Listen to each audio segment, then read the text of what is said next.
बहादुर साहब के पास वो 11 कश्मीरी गए थे और उनसे कहा था कि हमें बचाइए औरंगजेब की जुल्म से। तो गोविंद राय उनके सुपुत्र जो बाद में गुरु गोविंद सिंह हुए, वो साथ में खड़े थे। गुरु तेग बहादुर ने कहा कि आपकी रक्षा के लिए तो किसी महापुरुष की ही आवश्यकता होगी। गोविंद राय ने हाथ जोड़ के कहा था, हे सच्चे पातशाह, आपसे बढ़कर महापुरुष कौन हो सकता है। ये परिवार, ये खानदान थे, ये वे लोग थे जिन्हें हिंद की चादर कहा गया। हिंद की चादर और किसी को नहीं कहा गया, केवल गुरु तेग बहादुर साहब को कहा गया। ये वो गुरु गोविंद सिंह थे जिनके दोनों साहबजादे जोरावर सिंह और फतेह सिंह 13-14 साल की उम्र के जिंदा सरहंद के किले की दीवार में चिन्ह दिए गए, लेकिन उन्होंने इस्लाम कबूल नहीं किया, उन्होंने समझौता नहीं किया। इस तरह से कश्मीर की रक्षा हुई है। कश्मीर की रक्षा वे करेंगे कि जो समझौतों के आधार पर हिंदुस्तान चलाते।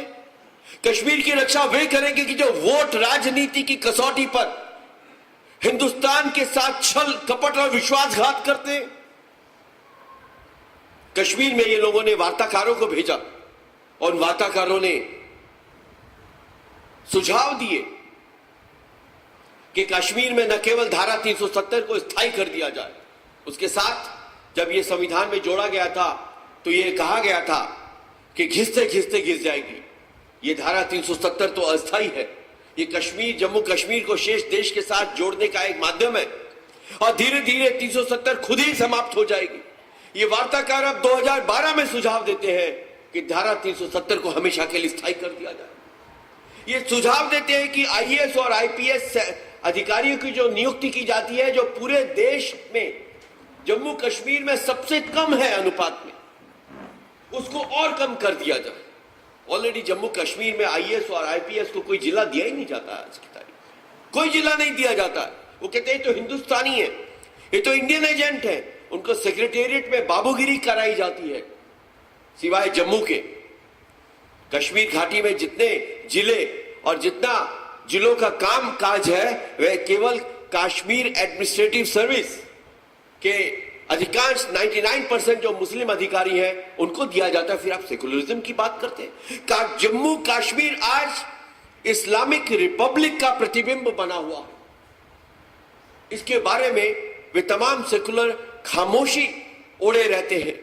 जम्मू कश्मीर के बारे में इन वार्ताकारों ने कहा कि न केवल 370 स्थायी की जाए, आईएएस आईपीएस अधिकारियों को की नियुक्ति को कम किया जाए, बल्कि पहली बार उन्होंने पाकिस्तान अधिकृत गुलाम कश्मीर जिसको हम कहते हैं, उसको कहा कि पाकिस्तान प्रशासित कश्मीर। और मजे की बात यह है कि हिंदुस्तान का 1947 को भारत को खंडित करने के बाद जो आजादी मिली, उसके बाद कांग्रेस और पंडित नेहरू के शासन में 1,25,000 वर्ग किलोमीटर जमीन हिंदुस्तान की चीन और पाकिस्तान के हाथ में गई है।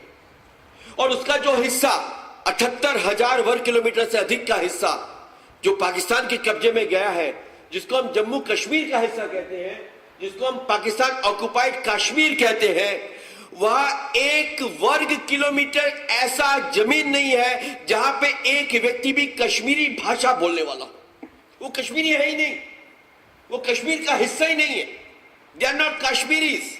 वह पंजाबी बोलते हैं, बाल्टी बोलते हैं, उर्दू बोलते हैं, लेकिन वो कश्मीरी नहीं बोलते हैं, कश्मीरी है ही नहीं। उनको लेके आप कहते हैं कि आप कश्मीर से उनको वापस लेके आएंगे। उनके लिए आप विधानसभा में आज भी सीटें आरक्षित करते हैं। और 1947 में जो 50,000 हिंदू रावलपिंडी से, मुजफ्फराबाद से, मीरपुर से अपनी जान बचाकर जम्मू कश्मीर में आए, उनको वहां पे पनाह दी गई, लेकिन आज की तारीख तक उनको नागरिकता नहीं दी गई क्योंकि वे हिंदू हैं। वे कश्मीर के हिस्से, उसी हिस्से से आए जिसको आप पाकिस्तान ऑक्युपाइड कश्मीर कहते हैं। वहां के मुसलमानों के लिए आप श्रीनगर की विधानसभा में आज की तारीख तक सीटें आरक्षित करते हैं, लेकिन उन 50,000 हिंदुओं का क्या कसूर था जिनकी संख्या आज 3 लाख के करीब हो गई है, उनको आज तक अपने नागरिकता नहीं दी। Stateless in their own homeland. और वे मीर मीरपुर के जो हिंदू आए, मुजफ्फराबाद और रावलपिंडी के जो हिंदू आए, उनको लोकसभा में वोट देने का अधिकार है, लेकिन जम्मू कश्मीर की विधानसभा में वोट देने का अधिकार नहीं मिलता। और मित्रों, जो वो मीरपुर से लोग आए, उनका जिस प्रकार से नरसंहार हुआ था, वह दुनिया में मीरपुर मैसाकर के नाम से जाना जाता है।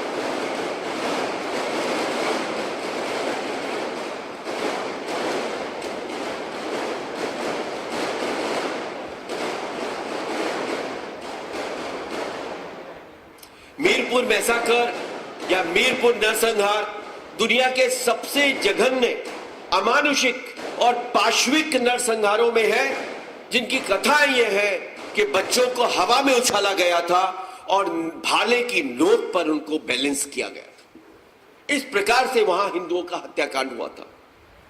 ये कश्मीर का करुण क्रंदन है, लेकिन ये कब तक ये कथा कही जाएगी? एक दिन तो विद्रोह का स्वर उठना चाहिए, एक दिन तो इस समस्या का समाधान होना चाहिए।